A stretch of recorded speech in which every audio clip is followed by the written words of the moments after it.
home. But Colson, nice pass across. Here's Draisaitl. He scores! Leon Draisaitl's won it in Game 4 for the Oilers, and the series is tied at 2. Welcome to 32 Thoughts, the podcast presented by the GMC Sierra AT4X. Shromati, Friedman, Bukauskas back with you. Elliotte, we should have known, watching Taylor Swift and Travis Kelce walk into Amarant Bank Arena, that something sensational was brewing on Thursday night. First time since 1919. A team wins a game in the Cup final, went down 3-0. We had another tying goal inside 20 seconds to go in the third period. They went 100th overtime in the history of the Stanley Cup final. Leon Draisaitl coming off a game that he did not have a shot attempt for the first time since, Diefenbaker was Prime Minister in Canada. He ends up scoring the fourth overtime winner of the playoffs, these playoffs, second of the final. 4 OT winners in the postseason, 1 postseason. Never happened before in your wildest dreams, Elliotte. Ha, ha, ha. Could you have imagined what we witnessed on Thursday night? I am exhausted, and I didn't even play. Yeah. Just watching that game, I was emotionally spent. Hands up, everyone, who thought after the first period Edmonton was coming back. Like Liars. Ron McLean could put his hand up. You know, I have to tell you, Kyle, that there were a bunch of us, and I'll say it myself. I won't say who the others were. I'll say myself. I am generally optimistic. I thought Edmonton was done. There were others who are generally optimistic who thought Edmonton was done. And to their credit, they tied it. They went ahead. Like, the emotion swings were crazy. Tied it, went ahead, blew it in regulation. Some of the chances in overtime, the Frederick kick that hit the post, and I think that would have counted. I think that when it's very clear in these playoffs, they do not want to take goals off the board.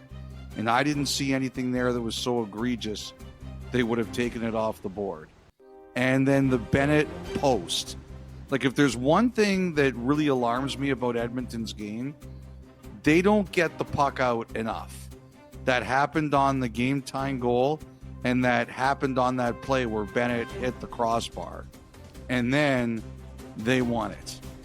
I did not think Edmonton was coming back in that game. I just looked at Florida and the way they played, and I thought they were done in this game.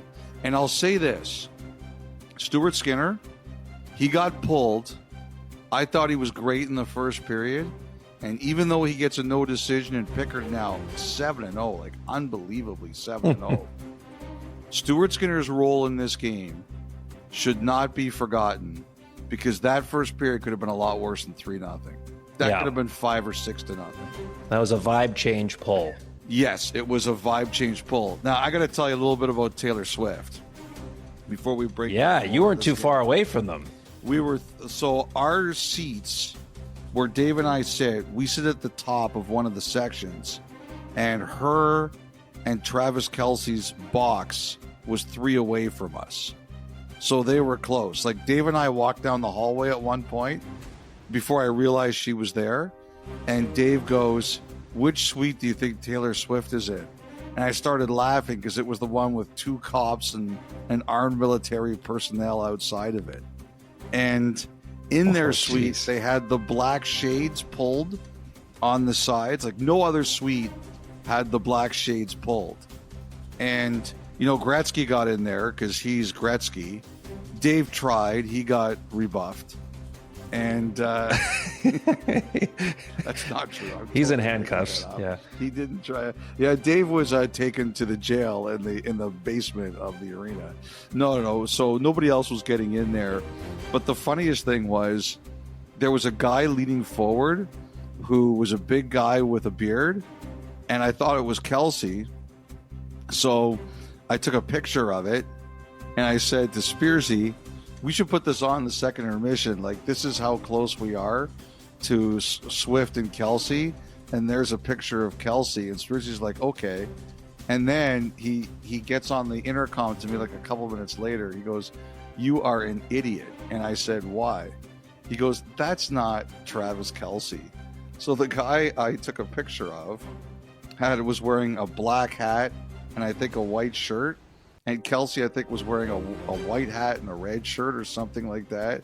He goes, you can't just send me a picture in the middle of the game when I'm doing like 19 things at once and say, oh, it's Kelsey, put it on air. He said, basically, the other people were paying more attention than he was. And they're like, that's not Travis Kelsey. So oh, my gosh. So we came pretty close to putting a picture of this guy on the air and me saying, yeah, here's how close I am. And you can see Travis Kelsey. So thank you to the other people in the control room who were paying attention. Yes. I realized that wasn't him. But everyone in there that had more journalistic instincts than Elliotte. Which is everybody. But like it was a great building. Like that was a great, like we talk about how great the Edmonton crowds are, and they are great. This was a really good crowd for this Florida game. Like they were invested. They were really invested. The euphoria of the first period, the shock of the collapse of the second, the even bigger shock when Wallman scored to put them ahead, the pride of Armor Heights, the euphoria again when they tied it, the close chances in overtime, the up and down. Like it's a true heavyweight fight. Punch, counter punch, punch, counter punch, both teams. And then the shock that Edmonton actually won the game. Like those fans could not believe they lost. We talked about how momentum doesn't have to go from game to game.